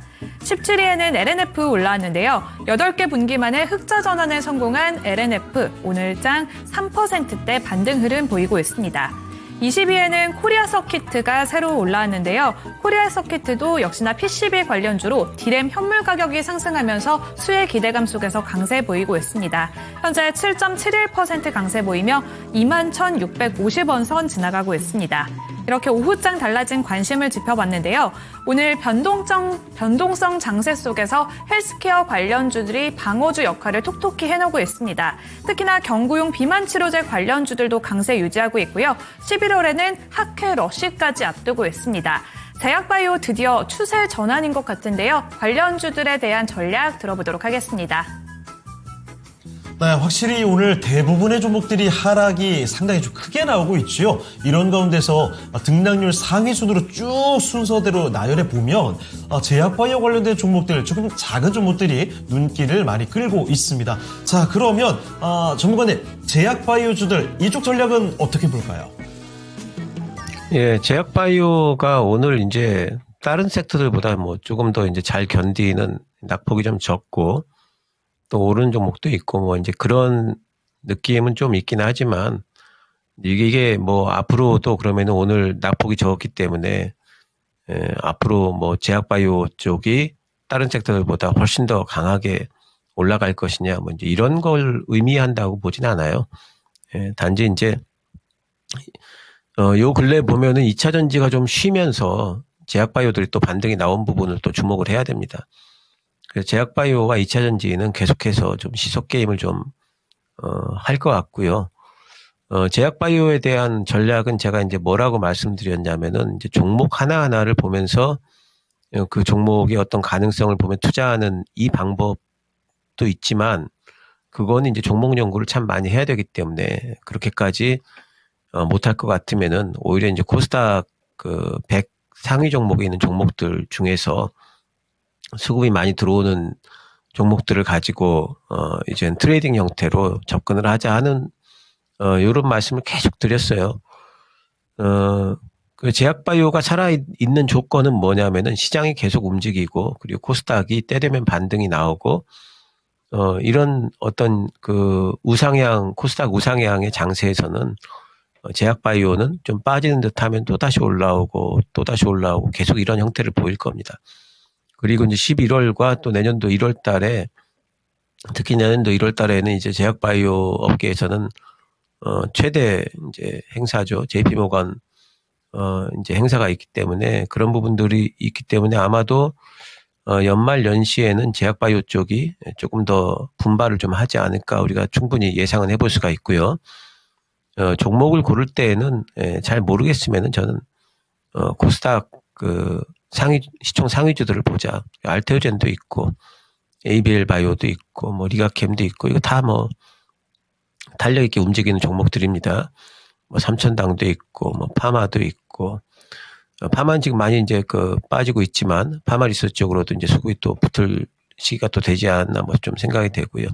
그래서 이런 종목들 위주로 해가지고 제약바이오 쪽은 많이 좀 빠진 듯 싶다 싶을 때 들어가서 또 반등이 나오면은 팔고 나오고 뭐 이런 전략으로 그러니까 종목 전략보다는 섹터의 움직임에 기대는 그 섹터 전략 위주로 트레이딩을 하시면은 제약바이오 쪽은 여전히 내년도 헬스케어 컨퍼런스 때까지는 재미있게 또 그런 이제 트레이딩을 할 수 있는 섹터다 이렇게 생각을 하고 있습니다. 네, 제약바이오 섹터를 아주 뭐 여기서 사활을 걸고 승부 보겠다 이런 게 아니라요. 전략적으로 툭툭 수익을 가져갈 수 있는 걸 말씀해 주셨거든요. 이벤트를 앞두고 있죠. 내년 1월 이제 멀지 않았습니다. 그렇습니다. 그때까지는 이런 전략이 유효할 것 같습니다. 네, 오늘 밤에는 또 미국의 항암학회 있고요. 어제 밤부터는 또 비만 학회가 진행이 되고 있는 상황입니다. 줄줄이 이어져서 학회들도 좀 꼼꼼하게 챙겨봐야 되겠습니다. 예. 그러면은 지금 게시판 보겠습니다. 네. 보니까 곰팔님께서 신기수 전문가님 명확하시다고. 그렇죠. 기수형이라고 네. 하면서 아주 친근감을 드러내시는군요. 자, 그리고 빙하의 자취님. 일단 주식을 사면 폭락할 때 상승 가격에서 떨어짐. 일단 위험해 보이는데요? 맨정신으로는 주식 못 탐하면서 정말 그렇습니다. 주식하기 어려운 게 이 이론을 공부하기가 어려워서가 어렵다기보다는 심리적으로 이게 참 맞아요. 버티기가 힘들어요. 예. 만약에 이게 이론으로 끝나는 거면 AI가 돈 제일 잘 벌게 해요. 그렇죠. 근데 요즘에 AI 이런 여러 모델들이 있잖아요.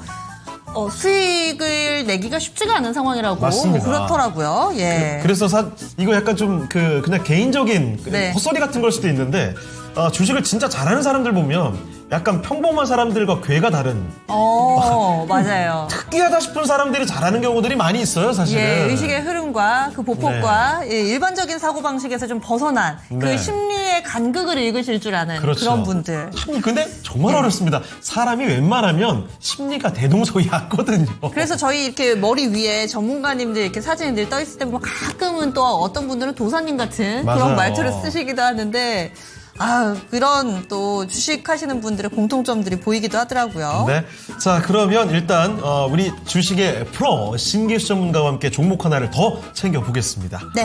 상승파동님께서 일동홀딩스를 오. 신청을 해주셨어요. 예. 이제 에이펙 모멘텀도 대체로 좀 마무리가 되고, 뭔가 상법 개정안 쪽, 지주사 쪽 봐야 되나? 이런 목소리도 나오는데, 특히나 일동홀딩스가요, 지금 상한가입니다. 네, 오늘 같은 장세 속에서 상한가를 기록하고 있는데, 우리 시청자님 사신 가격은 19,500원. 상한가여도 좀 힘드시긴 하겠어요. 비중은 10%. 마스크 관련으로 사셨대요. 마스크 그래요? 관련주로 보시고 1년 넘게 들고 가는 중입니다. 중장기적으로 보는데 어떻게 대응하는 게 좋을까요? 이렇게 진단 신청을 해주셨습니다. 사실 일동홀딩스가 거래가 많거나 이런 종목이 별로 아니어서 시장의 스포트라이트를 강하게 받지는 않았는데요. 오늘 이런 상한가 그리고 또 어떻게 하면은 손실을 만회할 수 있을 것인지 신기수 전문가님 두루두루 좀 봐주시죠.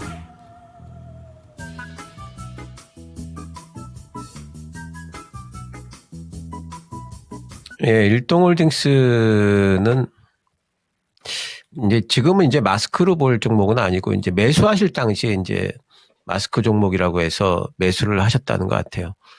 오늘 같은 날 이제 상한가가 나왔는데도 지금 거의 뭐 이제 반토막 이제 구간인데 뭐 중기적으로 본다고 하셨는데 중기적인 모멘텀이 뭐가 있을까요? 일동홀딩스가 뭐 일단 홀딩스니까 뭐 이제 지주사 뭐 그런 것들 때문에 뭐 올라갈 수 있는 부분. 근데 이런 부분들은 이미 다 써먹었다고 보고요. 지주사 모멘텀은. 그리고 지난번에 보니까 이제 9월 29일 날 일동제약이 비만약 먹는 비만약 일상에서 감량이 확인됐다라는 이제 뉴스가 나왔습니다. 그러니까 일동제약이 그런 뉴스가 나왔기 때문에 일동홀딩스는 또 상한가를 내고 아무래도 이제 그 일동 쪽에서는 일동제약의 호재가 나와도 일동홀딩스 쪽으로 수급이 더 많이 붙는 것 같아요. 오늘 같은 경우에는 뭐 특별한 저기도 없이 지금 올라왔는데 아마도 뭐 비만약 이슈 또는 다른 쪽에서 많이 빠지기 때문에 오늘 같은 날을 틈타 가지고 또 이제 수급을 이쪽으로 붙여 가지고 끌어올리는 형태가 되고 있는 것 같습니다. 그러니까 뭐 중장기적으로 들고 있기에 이 회사가 뭐 엄청나게 어떤 모멘텀을 갖고 있느냐 그러면은 그런 걸 지금 찾기에는 조금 힘들지 않나. 물론 이제 올해 일동홀딩스가 흑자 전환을 하긴 했습니다만 이거 가지고 이제 뭐 그 영업이익 16억 나왔는데 이거 가지고 계속 갈 수 있을까 이런 부분에 생각은 좀 들고요. 단지 이제 흑자 전환했다는 것 때문에 이번에 또 이제 좀 올라가고 뭐 또 비만약 이슈 이런 것 때문에 올라간다면은 이게 지금 요 빨간 색깔이 천일선이거든요. 보통 이제 이런 천일선 같은 경우에는 상당히 이제 강한 저항대 역할을 합니다. 예, 그래서 이 부분까지는 좀 가지 않을까 생각은 해볼 수가 있어요. 그래서 13,000원 넘어가면은 일단은 좀 이제는 매도를 하시고 다른 종목으로 좀 갈아탈 필요가 있고, 근데 13,000원까지 기다렸는데 또 내일이라도 또 음봉 맞고 갑자기 쭉 빠져버리는 이런 경우도 있을 거 아니겠습니까? 그래서 아래쪽으로도 마지노선을 좀 정해 놓으셔야 될 것 같고, 분봉 형태를 보게 되면은 마지노선은 1,700원 정도 잡으셔야 될 것 같습니다. 그래서 위쪽으로는 13,000원, 아래쪽으로는 1,700원 이렇게 대응을 하시고 손실권이라고 해서 매도 못 하시고 하지 마시고요. 그 가격대 가지고 이번에는 꼭 대응을 하시기 바랍니다. 알겠습니다. 일동홀딩스 물론 수익 전환까지는 좀 힘들 수 있을 텐데 현재 그래도 뭔가 시장의 관심을 받고 있으니까 이번 기회를 놓치지 마시고 일정 부분의 조절을 해보시는 걸 추천드리겠습니다. 그렇습니다. 자, 그리고 유튜브로 좀 가볼게요. 코끼리님 오랜만에 오셨는데요. 뿌형 푸사 미쳤다. 훈난 느낌 워후. 그 누구 말씀하시는 거죠? 뿌형. 프레젠트 형님 말씀하시는 거예요? 이거 본인이세요? 저는 이거 지금 작아서 잘 안 보이는데 네.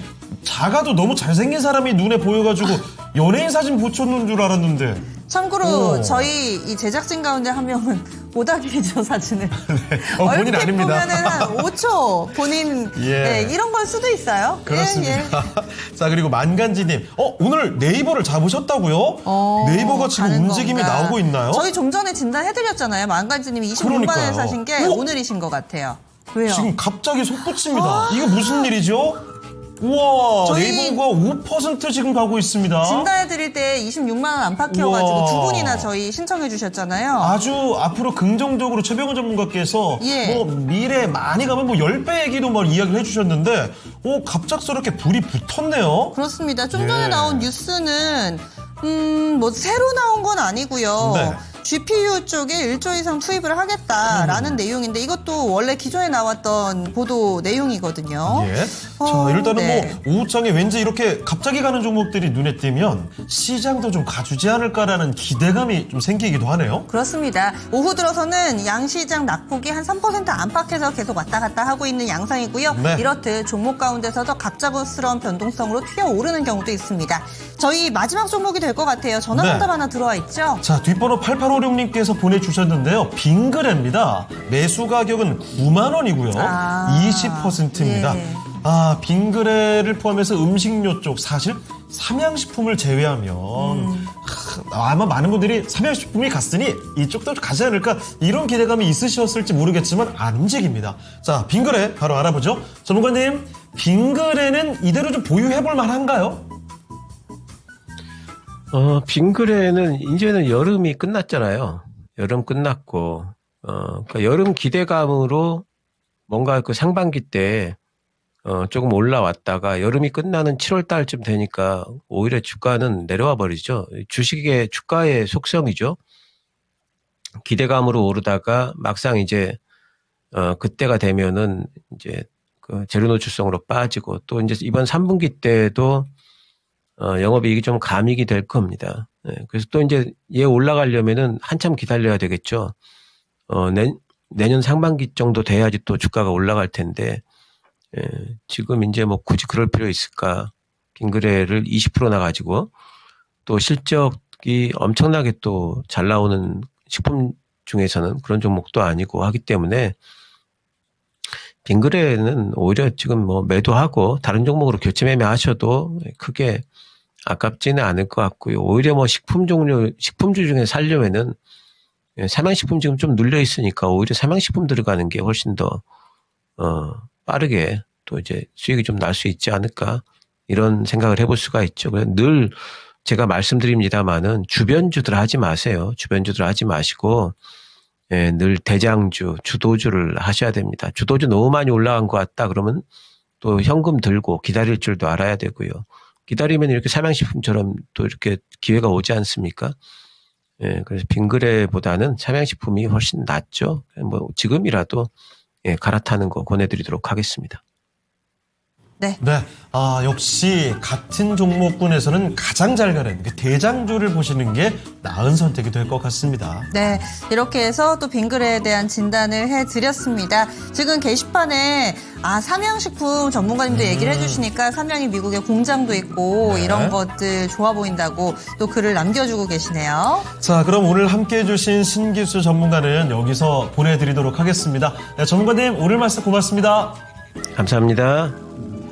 네, 이렇게 토마토 투자클럽 신기수 전문가와 함께 봤고요. 자, 마지막으로 레키슈 주제입니다. 사이드카가 오늘 발동이 돼서 많이들 놀라셨을 텐데 2000년대 역사 속에 사이드카 발동일들을 몇 가지 챙겨보고 있습니다.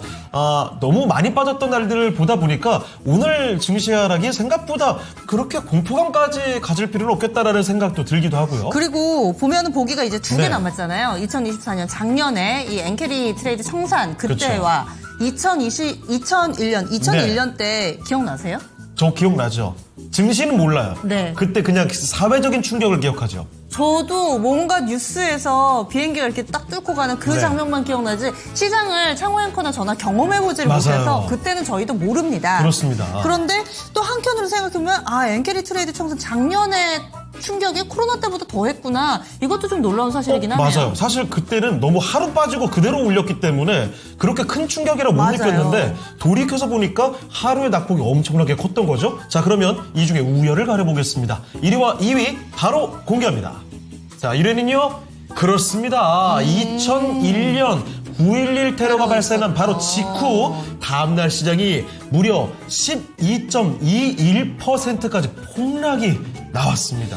아마 시청자분들 가운데서는 경험하셨던 분들도 있으실 네. 것 같고 저는 더 놀라운 게요. 그때면 우리 시장의 상한가가 30, 30이 아니고 15, 15잖아요. 제가 그 얘기하려고 했어요. 그런 시장에 12%가 빠졌다는 건 말도 못한 폭락이 일어났다는 거죠. 그러니까요. 어지간하면 다 막 하한가 기록하고 네. 이랬다는 얘기인데. 그렇습니다. 안 보길 참 다행이다. 게다가 저 때는요. 예. 종가가 12% 그러니까 저점 대비 전혀 회복을 못하고서 그대로 맞췄다는 거죠. 네. 그 충격이 그렇습니다. 얼마나 심했을까요? 그리고 네. 작년에도 장중에는 10% 넘게 밀렸었고 종가상으로는 8.77%에 급락을 했던 블랙 먼데이가 있었습니다. 근데 작년에는 아마 그렇게 충격이었나 아마 지금 벌써 가물가물했던 맞아요. 저도 그래요. 그런 분들 많으실 텐데 왜냐하면 잠깐 이렇게 받고 그대로 올라왔기 때문에 충격이 그렇게 컸나라는 생각이 드실지도 모릅니다. 어쨌든 이 결과는 이렇게 좀 나왔었고요. 오늘은 6% 빠졌다가 조금 낙폭이 줄어 있죠. 남은 시간 동안은 또 어떻게 흘러갈지 그리고 지금 이 시기에 우리는 어떻게 시장과 종목들의 대응 전략을 갖고야 될지 남은 시간 동안에 토마토TV 함께 하시면서 더 많은 전략들을 세워보시길 바라겠습니다. 네, 지금까지 다양한 투자 판단에 대한 도움 말씀드렸고요. 종목의 상승 하락을 보장하지는 않습니다. 남은 시간도 든든히 또 내일 전략 세워보시기 바라겠습니다. 함께해 주신 여러분 고맙습니다.